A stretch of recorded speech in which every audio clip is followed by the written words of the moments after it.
je me disais, ok, peut-être il me reste 6 mois, mais en même temps, de l'autre côté, je me disais, psychologiquement, c'est dur, le management, il est horrible.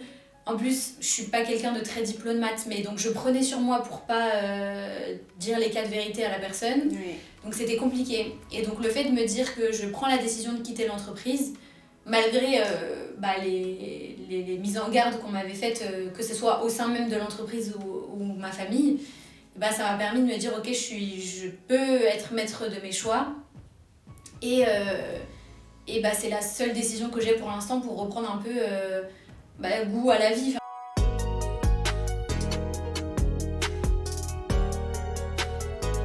Bonjour à tous et bienvenue sur Résonance, votre podcast où on dit tout haut ce que chacun ressent tout bas.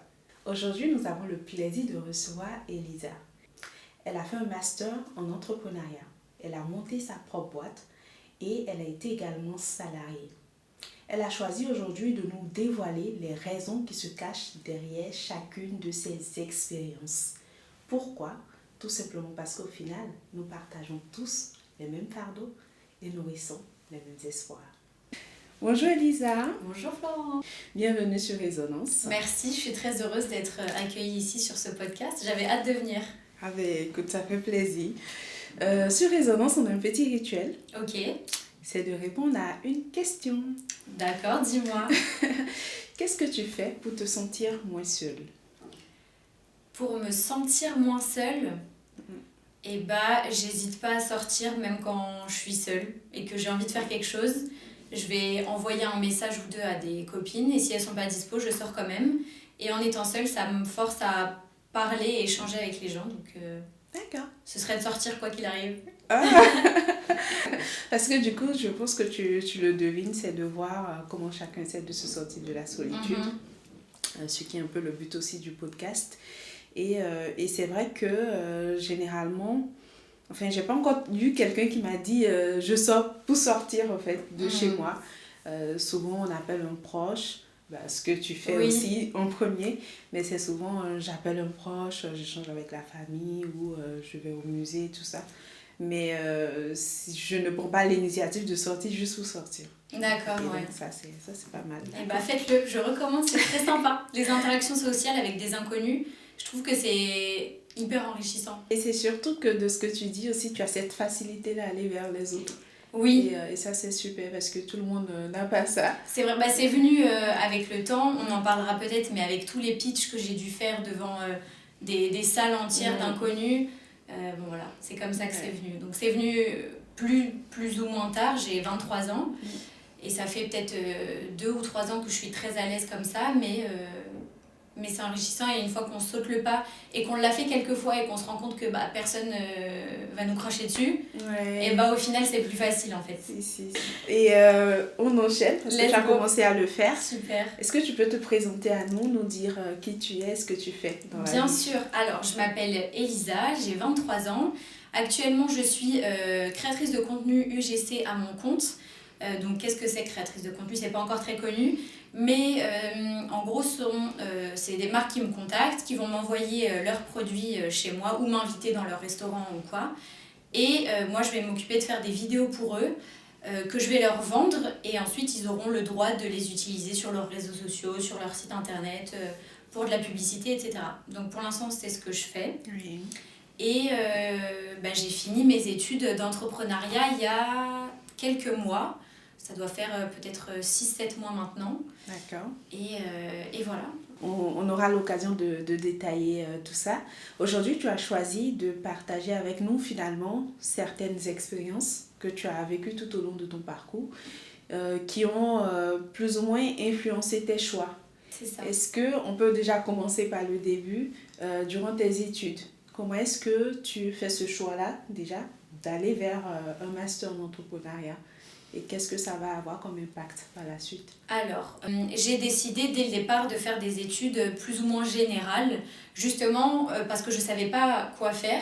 Parce que je trouve quand même que c'est super tôt en fait, de prendre des décisions d'études alors qu'on n'a même pas 17-18 ans et qu'il faut choisir quelque chose pour le restant de sa vie. Et je me suis dit qu'au moment de mon master, je saurais et je ferai le choix qui me permettra d'être un peu plus spécifique. D'accord. Donc j'ai fait d'abord 2 ans de DUT en technique de commercialisation, qui ont été très dures mais en même temps très enrichissantes. Ensuite, j'ai fait 1 année de licence en marketing digital et e-commerce, donc c'était quand même plus orienté vers le marketing, tout ce qui est digital, les réseaux sociaux. Et à la fin de cette licence, je ne savais pas quoi faire, mais je savais que je voulais continuer en master, parce que aujourd'hui, c'est vrai que souvent quand on cherche du travail en plus avec un bac +3, là c'est très limité, ou alors ça va pas être des salaires qui nous conviennent, enfin voilà. Donc je savais que je voulais continuer en master, mais je savais pas dans quoi. Et pendant cette licence, on a eu un cours tout au long de l'année où on avait le projet de créer une entreprise. Et donc moi j'avais commencé avec un groupe de 4 étudiants, enfin en total on était 4. J'avais commencé à réfléchir à un projet qui va être le projet que j'ai tenu et par lequel on s'est rencontrés. J'aurai l'occasion peut-être d'en reparler tout à l'heure. Et à la fin de mes études, je passe devant le jury qui nous note, etc. Et le jury nous dit à mon groupe et moi « Oh, l'idée est vraiment géniale, je pense qu'il faudrait que vous la poussiez ». Et moi, ça a commencé à faire, me faire réfléchir un peu. Tous les autres membres de mon groupe avaient déjà une idée très précise de ce qu'ils voulaient faire. Donc j'étais un peu la seule à pouvoir faire vivre ce projet qui avait l'air d'intéresser et d'avoir de l'intérêt. Donc j'ai décidé de m'inscrire dans un master en entrepreneuriat. À la base, je voulais le master c'était un IAE. Je voulais être dans un IAE parce que j'aimais bien l'esprit entre fac et école, etc. Et j'ai pas été acceptée. Ça a été le premier échec scolaire de ma vie, professionnel de ma vie. Et je me suis rabattue sur une autre formation qui venait d'ouvrir. Ça faisait 1 année qu'elle avait commencé où les profs avaient commencé à enseigner. Et donc je me suis dit, écoute, je tente, on va voir ce que ça donne.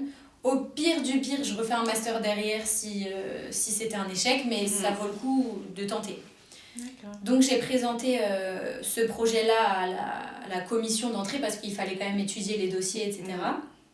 Et ils ont retenu l'idée en disant que ça pouvait être intéressant de pousser, etc. Donc je suis allée dans ce master et j'ai été vachement surprise et très bien entourée par tous les intervenants qui faisaient venir. C'était que des professionnels, il n'y avait aucun prof de fac comme on peut avoir dans les facs classiques.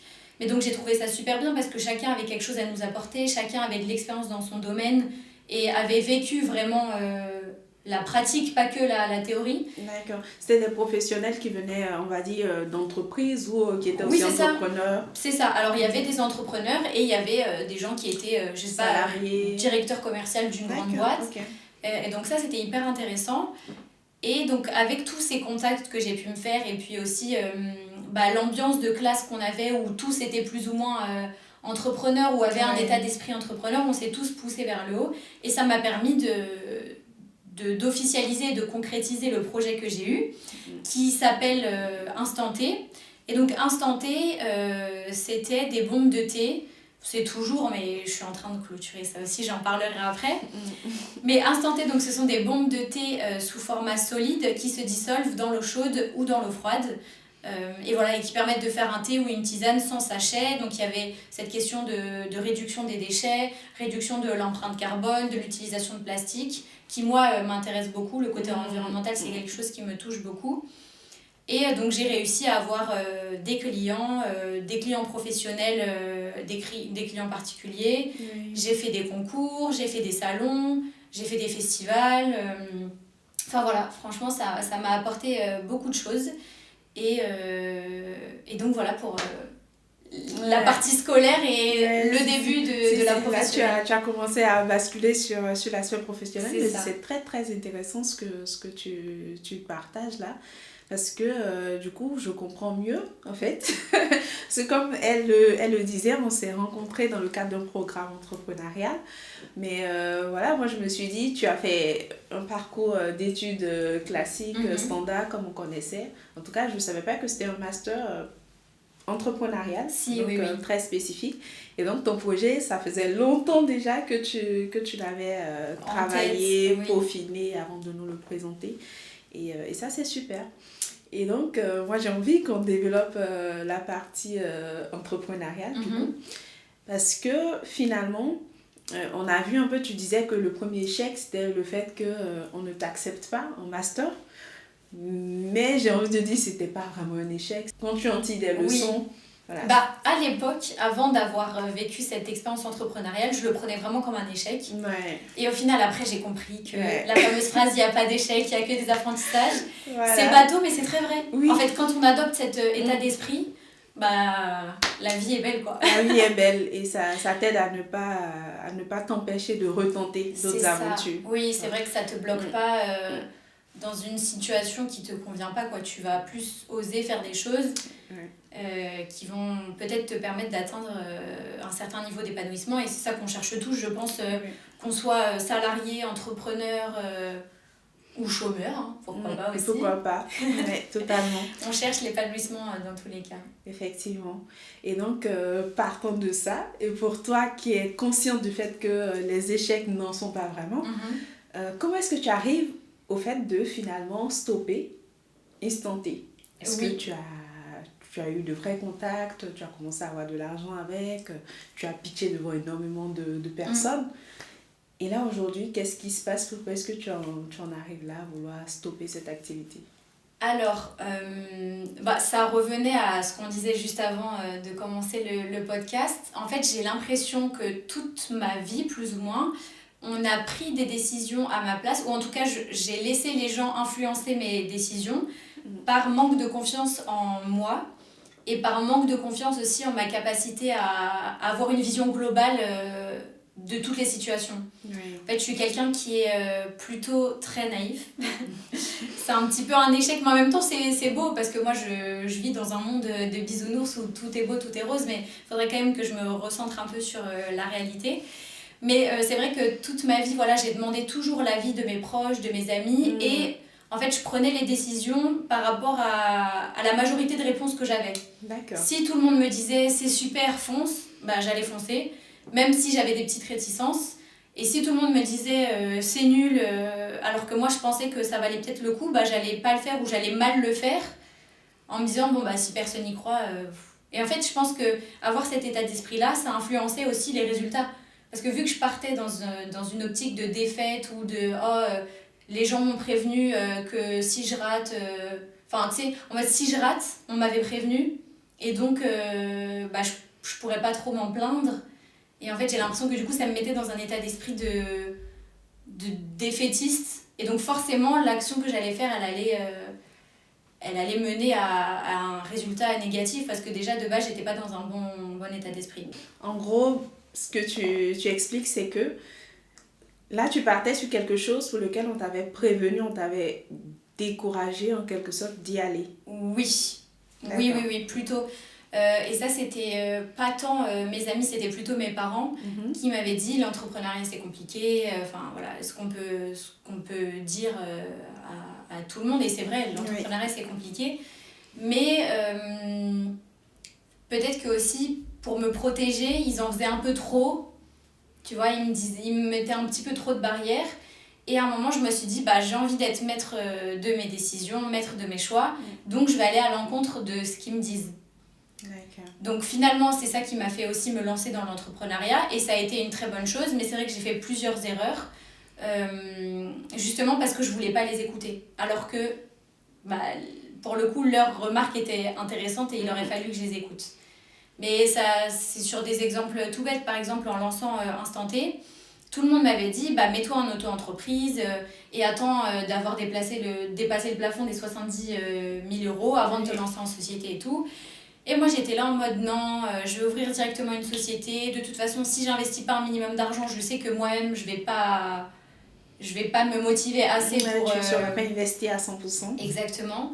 Et c'est pour ça que j'ai décidé d'ouvrir Instant T en SASU. Et après coup, je me dis purée, en fait, c'était que des galères. C'était que des galères parce que moi j'ai une phobie administrative, donc déjà le fait de gérer la paperasse et tout, ça m'embête. J'avais pas envie de payer un comptable alors que j'aurais dû.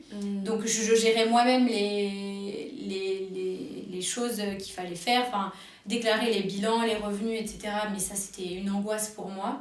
Parce qu'à l'école, on nous apprend à faire la compta, mais c'est jamais pareil que dans la réalité. C'est jamais approfondi. Et... Voilà, c'est ça. Et en fait, surtout qu'en classe, tu sais, t'es interrogé sur des trucs, t'as les bonnes réponses, mais une fois que t'es dans le concret, t'as l'impression que tout sort de ta tête et au final, t'as plus aucune connaissance sur le sujet, tu vois. Ouais. Et ça, c'est une question aussi de confiance en soi et de la pression aussi qu'un entrepreneur a sur ses épaules quand il est vraiment tout seul. Et c'est d'ailleurs pour ça, entre autres, que j'ai décidé d'arrêter Instant T. C'est parce qu'en fait, à force, enfin, au fil des mois et des années, parce que la société, elle avait quoi là, je suis en cours de liquidation, mais elle a 1 an et demi, bientôt 2 ans. Oui. Donc c'est très peu en vrai, mais ça a été assez pour moi pour savoir que j'ai pas les épaules pour tout gérer toute seule. Et que pour amener la boîte là où je voulais l'amener, il fallait que j'investisse beaucoup d'argent. D'accord. Et je me suis dit, est-ce que t'as pas des projets perso qui nécessitent aussi de l'investissement? Et donc j'en avais. Et c'est pour ça que j'ai pas voulu tout investir sur une entreprise, parce que j'ai quand même l'épanouissement personnel qui est important aussi pour moi. Et je voulais pas tout mettre dans la boîte, quoi. Généralement, ce qu'on voit, c'est que quand un entrepreneur porte un projet qui lui tient à cœur, peu importe les ressources, en tout cas, s'il peut aller chercher les ressources investies, il va aller les chercher. Toi, c'était pas que tu ne pouvais pas aller les chercher, mais tu ne voulais pas. Oui. Tu vois. Mais donc, ça, j'en étais pas encore consciente. Enfin, c'était inconscient le fait de ne pas vouloir. Et je l'ai compris après. Et du coup, c'est pour ça que je me dis, peut-être que finalement, le projet ne te portait plus, enfin... Il y avait quelque chose qui s'était dilué. Oui, parce que même maintenant, quand j'y repense, je pense toujours que le projet a vraiment un intérêt et peut être hyper intéressant à creuser. Mais j'ai pas l'impression d'être la bonne personne pour ça. D'accord. Voilà. Et en fait, je me dis, si ça avait été une autre personne qui l'avait fait, par exemple, bah moi, d'un point de vue extérieur, j'aurais été là en mode, ah ouais, mais trop bien ton projet, il faut y aller et tout. Mais en fait, moi-même le faire...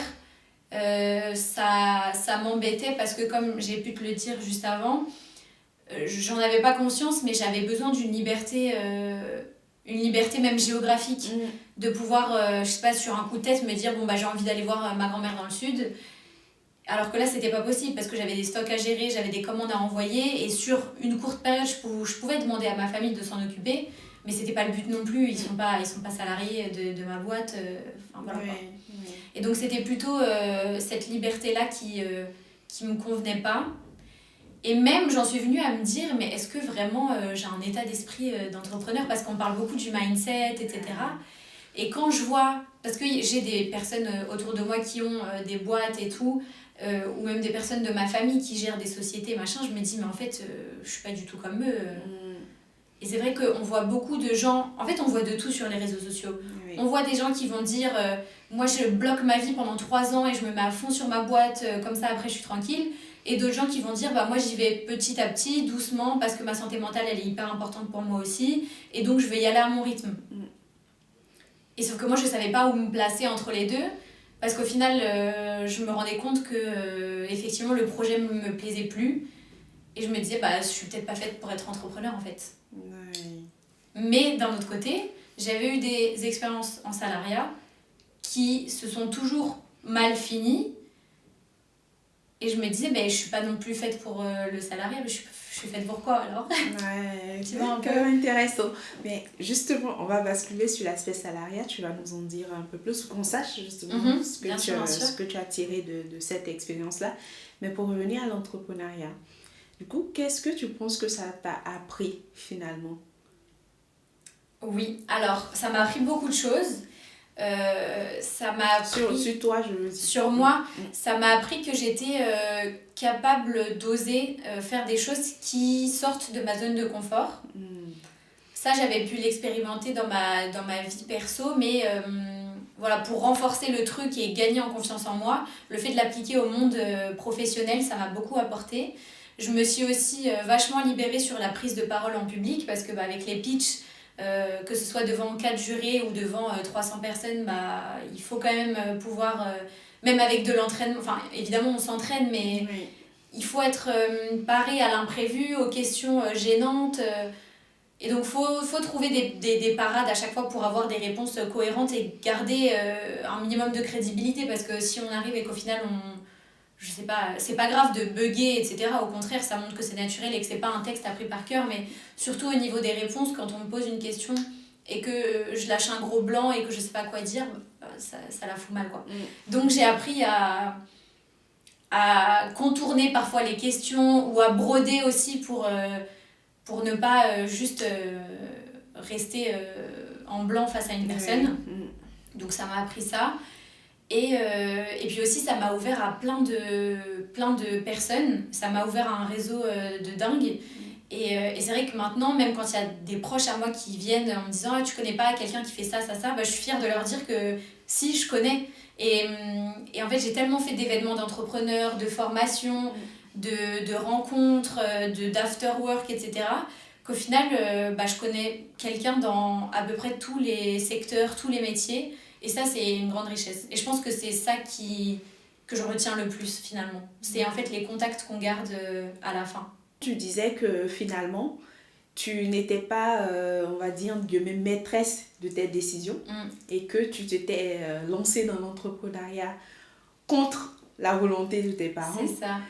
Et donc là, aujourd'hui, qu'est-ce que tu te dis est-ce que tu te dis, bah, ils avaient raison ou bien tu te dis, bah, en fait, je suis fière, je suis contente d'être allée contre leur gré, finalement. C'est pas vraiment que je suis allée contre leur gré, Oui. parce que c'est juste qu'ils m'ont mis des barrières sans s'en rendre compte pour me protéger, parce qu'ils ont toujours été très protecteurs, mais sans non plus nous materner trop, parce qu'on est quand même, mon frère et moi, assez autonomes et indépendants. Mais et ils m'ont toujours soutenue en plus, mais c'est vrai qu'ils étaient quand même très méfiants. Oui, si. Et donc le fait d'avoir fait mes propres expériences, en fait, ça m'a juste permis de me dire, bah, maintenant que j'ai vécu ça, que j'ai fait les erreurs, bah, maintenant j'en suis consciente. Parce que le fait de le dire, c'est quelque chose, mais le fait de le vivre, c'est autre chose. Et donc c'est ça qui me motive aujourd'hui à faire tout type de projet ou tout type d'événement, tout type de rencontre. C'est que je me dis, si je le vis pas, bah, je vais pas pouvoir me faire un véritable avis, tu vois. Toi, tu vas me dire, je sais pas, voyager en solo, c'est horrible, ça fait peur et tout. Bah, moi, je vais devoir le vivre pour m'en faire un vrai avis.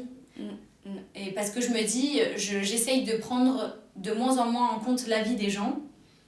J'essaye quand même toujours de prendre l'avis de mes proches si besoin, mais j'essaye quand même de m'en détacher pour faire mes propres expériences et pouvoir apprendre par moi-même. Et là où je voulais compléter, c'est que justement ça a renforcé certainement ta confiance. Parce que tu disais que tu manquais de confiance aussi. Oui, c'est vrai. Et là c'est sûr, parce que quand on te voit... après la confiance en soi, elle dépend des domaines, des sujets. C'est exactement ça. Parce que finalement, il faut être dans l'action pour gagner en confiance et se rendre compte que bah, on a cette capacité-là ou cette compétence-là. C'est ça. Mais sur plein d'aspects, je pense que tu as développé une grande confiance qui fait que tu es à l'aise, que ce soit dans la prise de parole, aller vers les gens, tenter des trucs. Et ça, je voulais que tu le mentionnes. Tu ne l'as pas fait, donc je le dis pour toi. Merci. Et sinon, sur les valeurs, parce que tu as partagé beaucoup de choses très riches et ça fait écho en moi ou à ce que j'ai pu observer. Et sur les valeurs, en fait, c'est très important, peu importe le choix de carrière, de vie professionnelle qu'on fait, d'être au clair sur ses valeurs. Oui. Mais c'est encore plus important quand on se lance dans l'entrepreneuriat. C'est vrai. Parce que du coup, on n'a plus un cadre clair pour nous guider. Et c'est à toi-même de t'imposer ce cadre-là.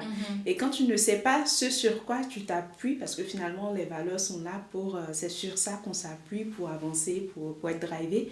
Et quand tu n'es pas au clair sur tes valeurs, c'est vrai que tu vas t'attendre.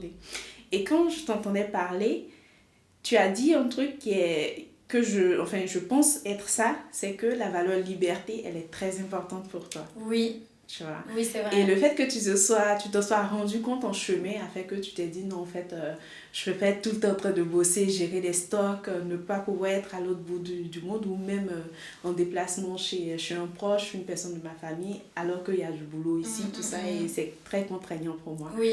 Et voilà, on parle de la liberté, mais il y a plein d'autres valeurs. Et je pense que c'était important de faire le focus là-dessus pour que les gens prennent conscience que toi, c'est le fait de prendre conscience de certaines de tes valeurs qui ont aussi guidé cette décision-là, finalement, d'arrêter ce projet. C'est vrai. Et puis, je pense que si on rebondit aussi sur la liberté, ça peut être très subjectif et chacun a sa définition de la liberté. Que quand j'en parlais, j'ai pu en parler avec ma mère notamment. Et pour elle, la liberté, justement, c'est d'avoir la sécurité financière qui lui permet de faire des choses à côté.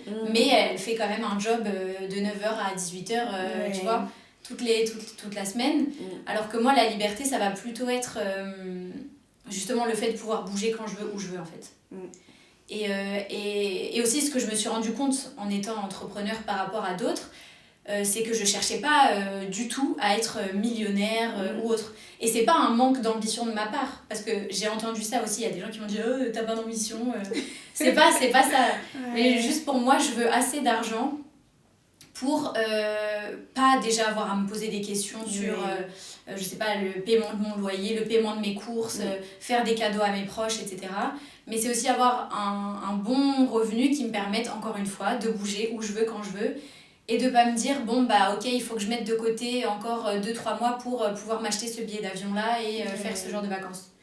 Donc j'aspire pas à des millions d'euros, j'aspire juste à être tranquille et vivre ma vie simplement, mais de m'autoriser des coups de folie, des coups de tête qui nécessitent aussi des moyens financiers. Tu nous as parlé de comment tu arrives dans l'entrepreneuriat et tout ce que ça t'a appris en termes de leçons et surtout le fait que finalement ça a forgé, ou du moins ça a forgé ta personnalité, mais ça t'a permis de comprendre aussi tes propres choix et de te comprendre toi-même en tant que personne. On va dire ça comme ça. Et j'aimerais qu'on bascule sur l'aspect professionnel parce que tu as vécu également une expérience professionnelle. Et qu'est-ce que cette expérience-là t'a appris? Alors, j'ai eu 3 jobs salariés. J'en ai eu un en temps partiel en tant que vendeuse dans les anciennes électroménagers et boulangers pendant mes études. Donc c'était pendant 3 ans je faisais du 7-7 parce que j'avais la semaine mes cours ou mon alternance et le week-end je faisais vendeuse chez boulanger. Ça a été une super expérience, mais je savais très bien que je voulais pas faire ça de ma vie. Mais je crois que ça a été aussi une grande aide pour aller vers les gens. Parce que en tant que vendeur, tu es obligé d'aller voir les gens. Il faut surtout pas en plus attendre qu'ils viennent vers toi. Si tu vois qu'ils regardent un truc, t'espères une petite commission, donc tu t'essayes d'aller vers eux pour leur dire vous avez besoin de renseignements et tout. Enfin, bref. Et donc il y a ça qui m'a beaucoup aidée pour aller vers les autres. Donc ça, c'était une super expérience. J'ai arrêté parce que j'arrivais plus à suivre le rythme avec mes études, mais tout s'est très bien passé. Et par contre, c'est pendant mes 3 années d'alternance que là, ça a été un peu plus compliqué. Ma première alternance, c'était en tant que business développeur dans une boîte qui fabriquait un logiciel événementiel pour les entreprises, etc. Donc ça générait les badges, ça gérait les entrées, etc. Donc là, il y avait un point positif qui était que je participais aussi aux événements. Je briefais des équipes d'hôtesses, etc. Donc pareil, ça me permettait d'avoir du lien avec des personnes. Mais comme on n'était que 2 dans la boîte, en fait c'était bizarre comme organisation. D'accord. Et c'est vrai qu'à 2, quand je sais pas, il y en a un qui est énervé, l'ambiance est merdique, tu vois ce que je veux dire? Et c'était souvent ça qui se passait en plus parce qu'on n'avait pas du tout les mêmes états d'esprit. Lui, c'était quelqu'un qui avait toujours besoin de vérifier plusieurs fois les choses pour être sûr. Et moi, ça d'ailleurs, c'est peut-être même dans ma vie perso, c'est peut-être un peu un inconvénient, c'est que j'agis et je réfléchis après. Et donc, quand il me demandait de faire quelconque production, je produisais, etc. Je me relisais évidemment un petit peu et je lui disais c'est bon, c'est fini.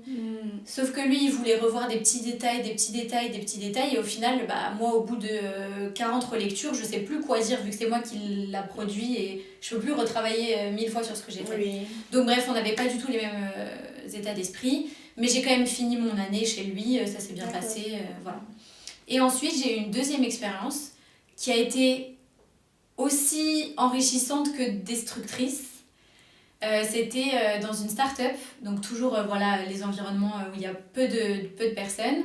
Et c'était dans le secteur de l'alimentaire, donc ça j'ai beaucoup aimé. En alternance aussi. Ouais, en alternance. Et c'est là où ça a conforté aussi mon attrait pour tout ce qui est agroalimentaire, la food, etc. Donc j'ai commencé à faire 1 an chez eux en tant que commercial, aussi encore en lien avec les gens, etc. Bon, ça c'était un peu plus compliqué parce que on faisait du cold calling, donc on appelait des gens qui n'étaient pas au courant qu'on les appelait. Et donc on se prenait beaucoup de bâches ou de ah non, je suis pas intéressée. Ou, c'est dur. Vous me faites chier. Voilà, c'est un peu dur, mais en même temps ça forge un peu et ça permet de prendre de la distance aussi. Puisque il fallait que j'apprenne à ne pas le prendre personnellement. C'est ça. Et à me dire, c'est juste que je tombe mal dans leur journée où ils sont vraiment pas intéressés par le produit. Mais c'est vrai qu'au début, je le prenais très perso.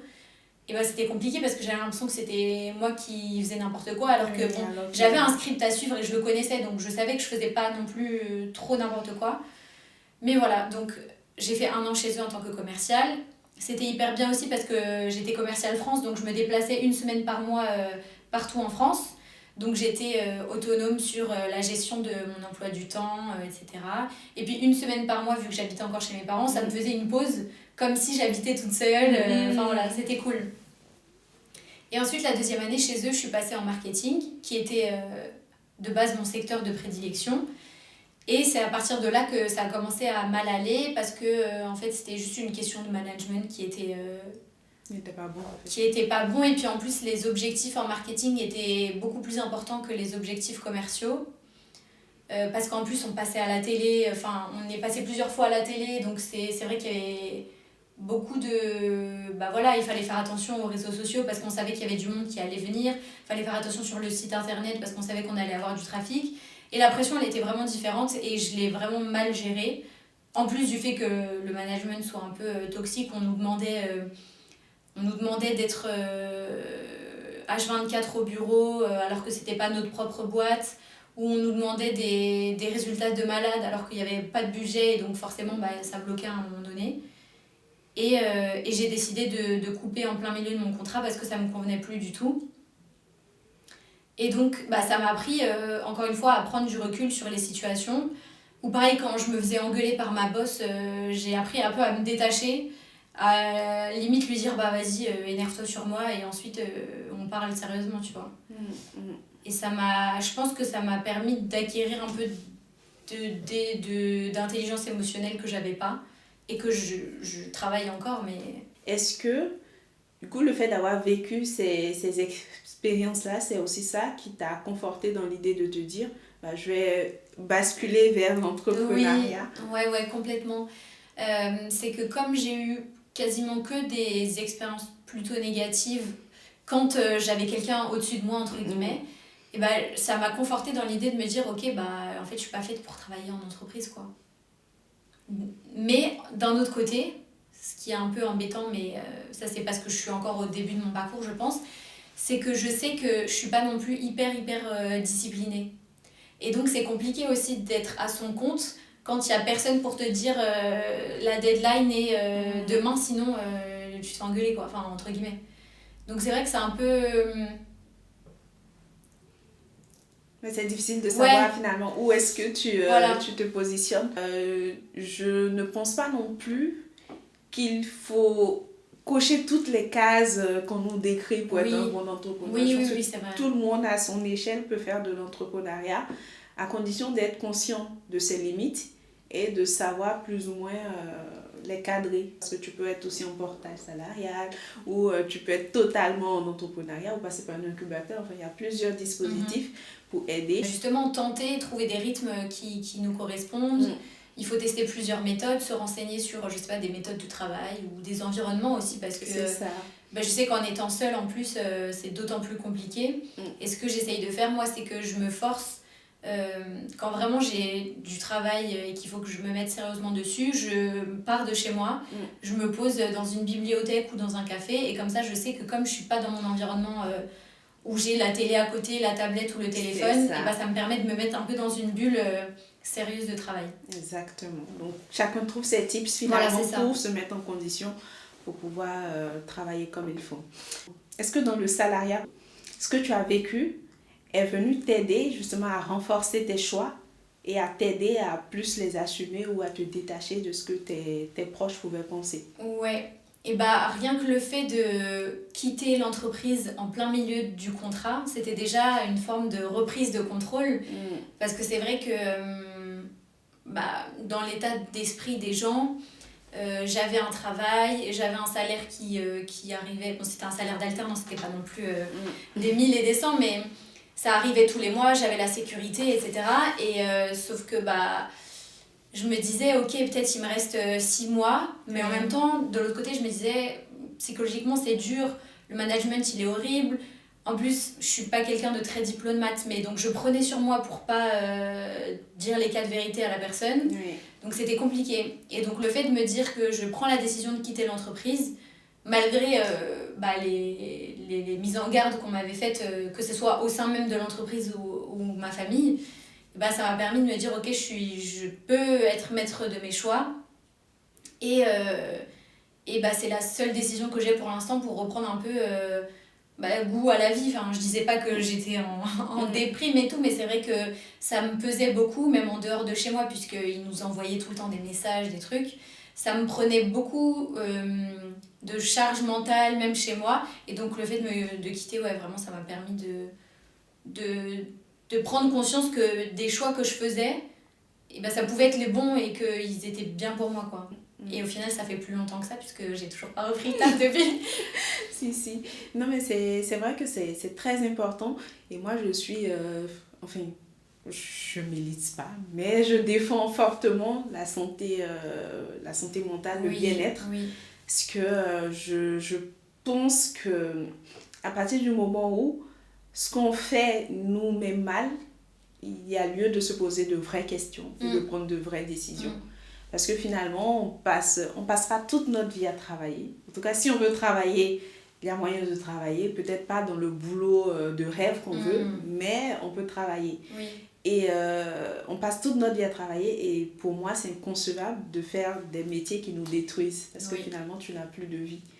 Et donc, quand on me dit, oui, je ne veux pas partir parce que j'entends qu'on a des charges, j'entends qu'il faut payer des factures, mais j'entends aussi qu'on a une vie et qu'on peut mourir, on peut sombrer, on peut déprimer. En fait, il faut peser les deux finalement. Et puis même, on peut mourir de n'importe quoi et au final, on aura été dans une situation qui ne nous plaît pas et on n'aura pas vécu des choses qui nous épanouissent. Donc, Ça, c'est... Tu vois, ça, c'est... non, totalement. Je suis d'accord avec toi parce que finalement, tu vois, j'ai commencé aussi à avoir cet autre regard en me disant, en fait, c'est vrai dans les deux sens. De l'autre côté, on n'a qu'une vie et ça sert à rien de se détruire à faire des choses qui nous mettent mal.